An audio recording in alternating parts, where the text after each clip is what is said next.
Hello everyone, welcome back. Class 12th accountancy में हमारा topic चल रहा है अकाउंटिंग फॉर शेयर कैपिटल और हम उसमें ओवर सब्सक्रिप्शन वाले केसेस पढ़ रहे हैं। प्रीवियस लेक्चर में हमने जर्नल एंट्रीज के 3 अलग अलग केसेस पढ़े थे, जिसमें शेयर पार पर इशू हो, शेयर प्रीमियम पर इशू हो, प्रीमियम एप्लीकेशन के साथ हो, तो उस केस में ओवर सब्सक्रिप्शन और प्रो राटा का एडजस्टमेंट कैसे होगा और उसके डिफरेंट न्यूमेरिकल क्वेश्चंस हमने प्रीवियस लेक्चर में पढ़े थे। नीचे डिस्क्रिप्शन बॉक्स में पूरे चैप्टर की प्लेलिस्ट की लिंक है, आप वहां से उसको फॉलो कर सकते हैं। ठीक है, अब हम आगे बढ़ेंगे और इस लेक्चर में बहुत ही इंपॉर्टेंट टेक्निकल एस्पेक्ट के ऊपर डिस्कस करेंगे। और वो टेक्निकल एस्पेक्ट है कि जैसे मैंने आपको क्या बताया था कि एक्सेस एप्लीकेशन मनी अगर हो जाए तो उस एक्सेस एप्लीकेशन मनी को हम अपकमिंग कॉल मींस अलॉटमेंट के अंदर एडजस्ट करते हैं। अब यहां पर हम उसका डिफरेंट एडजस्टमेंट्स पढ़ेंगे कि एक्सेस एप्लीकेशन मनी अगर अलॉटमेंट को भी एक्सीड कर जाती है तो उस केस में एक्चुअली क्या क्या डिफरेंट एडजस्टमेंट्स होंगे, क्या क्या डिफरेंट ट्रीटमेंट्स होंगे और उनकी क्या बेसिकली जर्नल एंट्रीज होंगी।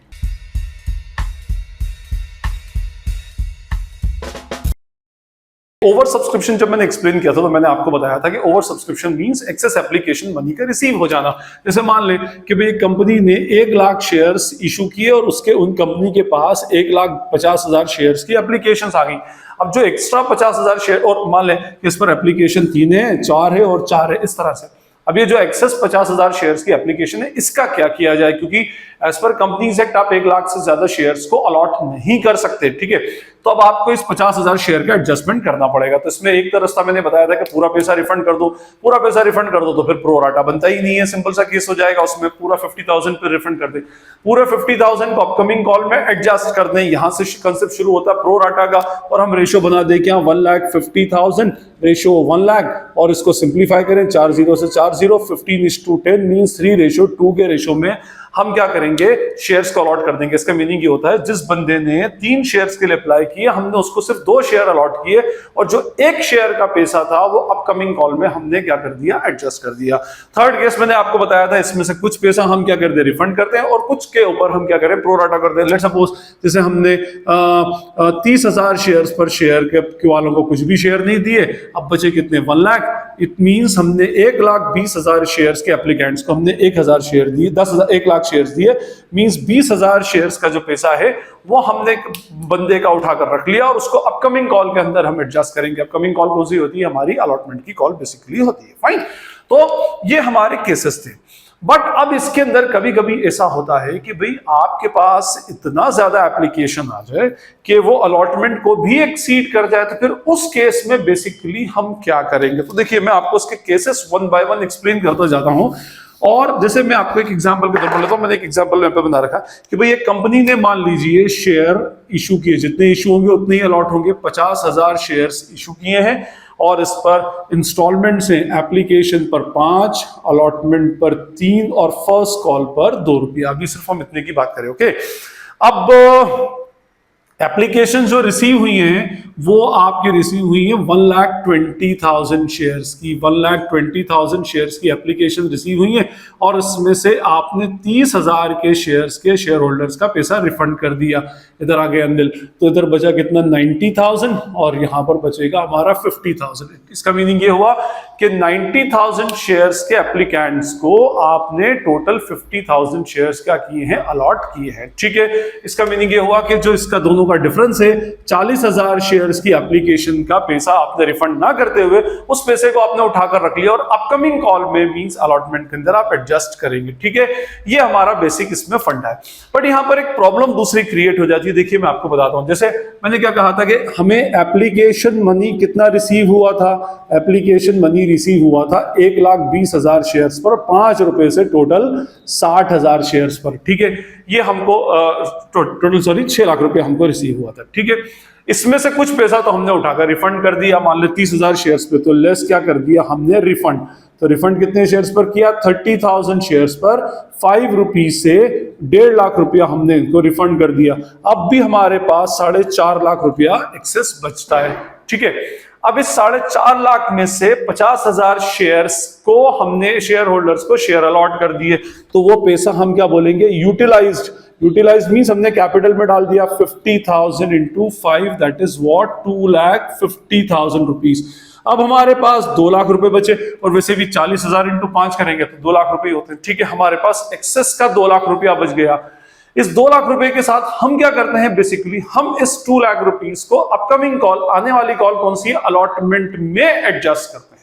अब यहां से आप ट्विस्ट देखें, अलॉटमेंट पर हमें 3 रुपया चाहिए टोटल 50,000 शेयर्स पर, ठीक है। तो हम इसको क्या करेंगे, एडजस्टेड इन अलॉटमेंट, कितने शेयर्स पर, 50,000 शेयर्स पर 3 रुपए से टोटल 1.5 लाख रुपया। अभी तक क्या हो रहा था कि हमारे पास एडवांस कम होता था और अलॉटमेंट में मनी ड्यू या मनी कॉल्ड अप ज्यादा होती थी। यहां पर केस में थोड़ा सा चेंज आ गया है। क्या चेंज आ गया है साहब, कि भाई यहां पर हमारे पास एडवांस ज्यादा है और ड्यू अमाउंट कम है। एडवांस में एडजस्ट करने के बाद भी 50,000 रुपीस हमारे पास और बच रहा है। इस 50,000 रुपीस का एक्चुअली क्या किया जाए, दैट इज द केस। ये जो जो जिस लेक्चर के अंदर जो मैं डिस्कस कर रहा हूं ना, वो इस एक्सेस एप्लीकेशन मनी का क्या किया जाए। तो देखिए, इसका सिंपल सा फंडा है, एज पर कंपनीज एक्ट, यहां पर जो भी एक्सेस एप्लीकेशन मनी अलॉटमेंट के बाद बचती है तो आपको उसको क्या करना पड़ेगा, रिफंड करना पड़ेगा। मींस ये जो पैसा है 50,000 रुपया, ये रिफंड हो जाएगा। अब आप बोलेंगे सर इसके बाद एक कॉल और भी तो है, कौन सी, फर्स्ट कॉल, क्या ये वहां पर एडजस्ट नहीं हो सकता? तो जनरली नहीं होता, हो सकता है, मैं ऐसा नहीं बोल रहा हूं कि नहीं होता, बट जनरली बेसिकली नहीं होता। हमें अगर कोई भी इंफॉर्मेशन क्वेश्चन के अंदर नहीं गिवन है और अगर आपके पास एक्सेस एप्लीकेशन मनी है और अलॉटमेंट में एडजस्ट होती है और अलॉटमेंट में एडजस्ट होने के बाद भी पैसा बच जाता है, तो आपको by default, if no information is given, आप उस मनी को क्या करेंगे, रिफंड कर देंगे। मींस उसको रिटर्न करना पड़ेगा। फिर भले फर्स्ट कॉल का पैसा पूरा आपको बुलवाए, कोई दे या ना दे, that is different matter. But अगर आपके पास अलॉटमेंट के बाद कोई पैसा बचता है तो उस मनी को आपको रिटर्न करना पड़ेगा इन लैक ऑफ इंफॉर्मेशन, अगर कोई इंफॉर्मेशन नहीं है। लेकिन इसका यह मीनिंग नहीं है कि कंपनी अलॉटमेंट के बाद फर्स्ट कॉल तक एडजस्ट नहीं कर सकती। डिफॉल्ट एडजस्टमेंट में एडजस्टमेंट नहीं होगा, सिर्फ अलॉटमेंट तक एडजस्टमेंट होगा और एक्सेस एप्लीकेशन मनी का रिटर्न हो जाएगा। ये मेरा पहला केस है। सेकंड केस में फिर आपको एक्सप्लेन करता हूं, ठीक है, जब इसको मैं अलॉटमेंट में एडजस्ट करूंगा। एनीवे, इस केस की अगर मैं जर्नल एंट्रीज बनाता हूं तो मेरी एंट्री क्या बनेगी, देखिए, फर्स्ट एंट्री तो जैसे एज यूजुअल होती है, अब उसी तरह से करेंगे। कौन सी, bank account debit to what, to share application account, ठीक है जी। कितने शेयर्स पर, 1,20,000 पर 5 रुपीज से टोटल अमाउंट हमें एप्लीकेशन की रिसीव हुई है 6 लाख रुपीज, ठीक है। ये तो हमारा एप्लीकेशन हो गया। अब इसका हम अलॉटमेंट करेंगे और उसका एडजस्टमेंट करेंगे आगे के इंस्टॉलमेंट्स में। तो सेकंड एंट्री बनेगी शेयर, ये बहुत इंपॉर्टेंट एंट्री है, शेयर एप्लीकेशन अकाउंट डेबिट। ये अमाउंट में इधर से उतार के लाऊंगा, कितना, 6 लाख। इसमें से कुछ शेयर को अलॉट करूंगा और जो शेयर अलॉट होते हैं उसका पैसा कहां चला जाता है, शेयर कैपिटल में। तो टू शेयर कैपिटल अकाउंट, कितने शेयर अलॉट होंगे, नेचुरली 50,000 शेयर्स ही अलॉट होंगे। तो 50,000 इंटू 5, दैट इज रुपीज 2,50,000, ये वाला पैसा, ये 2,50,000, ठीक है। इसमें से कुछ का पैसा मैंने रिफंड कर दिया, तो या मैं ऐसा बोलूंगा मैंने कुछ पैसा आगे अलॉटमेंट में एडजस्ट कर दिया। अब अलॉटमेंट में मुझे चाहिए था 1.5 लाख और पूरा 1,50,000 ही एडजस्ट हो गया। तो मैं क्या एंट्री करूंगा, to share allotment account by rupees 1,50,000, और चाहो तो आप ऐसा भी लिख सकते हो 50,000 इंटू 3, 1,50,000। और कुछ पैसा हमने क्या किया है, रिफंड किया है। रिफंड में पहले तो ये 30,000 शेयर्स का 30,000 शेयर्स पर 5 रुपया, कितना, 1.5 लाख, ये रिफंड हुआ है। और 50,000 ये रिफंड हुआ। ये कौन सा रिफंड है, ये उन शेयर होल्डर्स का था जिनको हमने शेयर्स अलॉट किए थे और जिनका पैसा हमने एडजस्टमेंट में एडजस्ट किया था और एडजस्ट होने के बाद भी कुछ पैसा बच गया था, तो उस पैसे को हमने रिफंड कर दिया। तो रिफंड की तो एंट्री टू बैंक 2 बार डाल नहीं सकते, तो 1.5 लाख प्लस 50,000, टोटल कितना हो जाएगा, 2 लाख रुपए। बस इस अमाउंट को बहुत ध्यान से आप याद रखिएगा, okay. 6 lakh, 2,50,000 plus 1,50,000 is 4 lakh plus 2 lakh is rupees 6 lakh, okay. इस पे हम रूल्स एक बार चेक करें भाई। इसके अंदर रूल्स जो हमारे बनते हैं, बैंक हमारे पास पैसा आ रहा है, प्लस असेट डेबिट किया, और share application is a temporary liability. कब तक लाइबिलिटी है ये, जब तक हमारे शेयर्स एक्चुअली अलॉट नहीं होते, ठीक है। तो हमने टू शेयर अलॉट एप्लीकेशन, फिर ये decrease in liability, share capital में increase in capital, share allotment में प्लस लाइबिलिटी, बैंक में minus asset, minus asset basically इसके अंदर हो जाएगी, ठीक है। अब जब अलॉटमेंट की कॉल आएगी तो हमारी एंट्री क्या बनेगी, थर्ड एंट्री बनेगी share allotment account debit, share allotment account debit to share capital. Allotment पर हमें कितना, अब पूरा क्वेश्चन 50,000 पर चलेगा, 3 रुपीज चाहिए, तो 50,000 into 3 that is rupees 1,50,000। Okay और अगर अलॉटमेंट 1,50,000 से डेबिट हुआ है तो 1,50,000 से क्रेडिट होना भी चाहिए। अब आपको मैंने क्या बताया कि भाई 1.5 लाख रुपया जो अलॉटमेंट पे चाहिए था वो पूरा का पूरा ऑलरेडी एडजस्ट हो चुका है। क्यों एडजस्ट हो चुका है? क्योंकि ये पैसा हमें पहले ही रिसीव हो गया था। तो क्या अब कोई नई अमाउंट रिसीव होगी? तो नेचुरली नो। अगर आप टेक्निकली देखें तो यहां पर हमारा अलॉटमेंट 1.5 लाख से डेबिट हुआ था और 1.5 लाख से हमारा क्रेडिट हो गया, तो डेबिट और क्रेडिट कैंसिल, हमारा पैसा ऑलरेडी रिसीव हो चुका है। तो अलॉटमेंट की बैंक एंट्री नहीं बनेगी। क्यों नहीं बनेगी? क्योंकि ये पैसा हमें ऑलरेडी एडवांस में रिसीव हो चुका है। Okay fine. और जो 50,000 हमने रिटर्न कर दिया। एनीवे अभी हमारा एडजस्टमेंट हो गया। लास्ट एंट्री जो होगी, फोर्थ एंट्री क्या बनेगी? Share first call account debit to share capital. ये first call to share capital हो जाएगा। इधर हम करेंगे 50,000 into 2 that is what 1 lakh, और इधर भी 1 lakh. And last entry will be what? Bank account debit to share first call by rupees 1 lakh और 1 लाख। ठीक है, तो ये हमारी बेसिकली एंट्री थी। और ये केस था नॉर्मल केस, जब कोई भी हमें इंफॉर्मेशन नहीं हो तो डिफॉल्ट ट्रीटमेंट हम क्या करेंगे? जो भी एक्सेस एप्लीकेशन मनी होगा उसको अलॉटमेंट में एडजस्ट करेंगे। अलॉटमेंट में एडजस्ट होने के बाद भी अगर कुछ एक्सेस एप्लीकेशन मनी रह जाती है तो वो अमाउंट फिर रिफंड हो जाएगी, उसको फर्दर कॉल में एडजस्ट नहीं करना है अनटिल एंड अनलेस अगर कोई आपको इंफॉर्मेशन दी हो एडजस्टमेंट करने की। फाइन। जैसा मैंने अभी आपको बताया कि भाई इसका ये मीनिंग नहीं होता कि ये पैसा फर्स्ट कॉल या सेकंड कॉल में आगे एडजस्ट नहीं हो सकता। भाई डेफिनेटली एडजस्ट हो सकता है, अगर कंपनी चाहे तो इसको एडजस्ट हो सकता है, लेकिन उस केस में कंपनी को थोड़ा सा एडजस्टमेंट अलग करना पड़ेगा। अब देखिए ये 50,000 को कंपनी बोल रही है कि हम इसको रिफंड नहीं करेंगे, हम इसको पैसा अपकमिंग कॉल में मींस आने वाली कॉल्स में एडजस्ट करेंगे, फर्स्ट कॉल और सेकंड कॉल। तो उस केस में कंपनी इसमें बोलती है कि भाई कंपनीज एक्ट एक्चुअली ये बोलता है कि आपको ये पैसा कॉल्स इन एडवांस में डालना पड़ेगा और फिर इसके ऊपर आपको जितना पीरियड आप इस पैसे को यूज करोगे उसके ऊपर आपको इंटरेस्ट भी पे करना पड़ेगा। बट हमें क्लास 12th के अंदर इंटरेस्ट का एडजस्टमेंट कॉल्स इन एडवांस में नहीं है, तो हम सिर्फ उसको आगे का एडजस्टमेंट करने की एंट्री देखेंगे। ठीक है, मींस ये जो 1.5 लाख रुपया कॉल ये जो है, वैसे तो ये भी एडवांस ही है, मैं ऐसा नहीं बोल रहा हूं। ये 1,50,000 कौन सा, ये वाला जो एडजस्टेड इन अलॉटमेंट है, ये भी अपने आप में एक तरह से एडवांस ही है, लेकिन इसमें हम एंट्री का रेफरेंस डालते हैं कि कौन सी नेक्स्ट एंट्री का पैसा हमको अभी रिसीव हुआ है उसका रेफरेंस डाला जाता है। लेकिन यहां पर आपको स्पेशली एक calls in advance account open करना पड़ेगा। हम ऑलरेडी कॉल्स इन अरियर्स और कॉल्स इन एडवांस के केसेस को पढ़ चुके हैं, without opening calls in advance and with opening calls in advance. आप वो स्पेसिफिक डेडिकेटेड लेक्चर को वहां से देख सकते हैं और इस कंसेप्ट को क्लियर कर सकते हैं। एनीवे मैं बोल रहा था कि आपको इसको कॉल्स इन एडवांस में डालना पड़ेगा। तो उस केस में हमारी जो इसकी ऑल्टरनेटिव एंट्री बनेगी, तो वो ऑल्टरनेटिव एंट्री बेसिकली किस तरह से होगी ये मैं आपको बता देता हूं। देखिए फर्स्ट एंट्री तो हमारी जैसे होती है वैसे ही रहेगी। मैं फर्स्ट एंट्री बनेगी हमारी bank account debit to what? To share application account, amount is ₹6 lakh और ₹6 lakh. Okay, now second entry will be what? मैं ये मान रहा हूं कि ये पैसा मैं रिटर्न नहीं कर रहा, फर्स्ट कॉल में एडजस्ट कर रहा हूं। फर्स्ट कॉल में एडजस्ट करना है, अलॉटमेंट के बाद जितनी भी कॉल में एडजस्ट करोगे तो आपको calls in advance account open करना पड़ेगा स्पेशली। तो second entry will be what? Share application account debit by ₹6 lakh, share application account debit to 6 lakh to share capital account. Share capital कितने शेयर्स पर?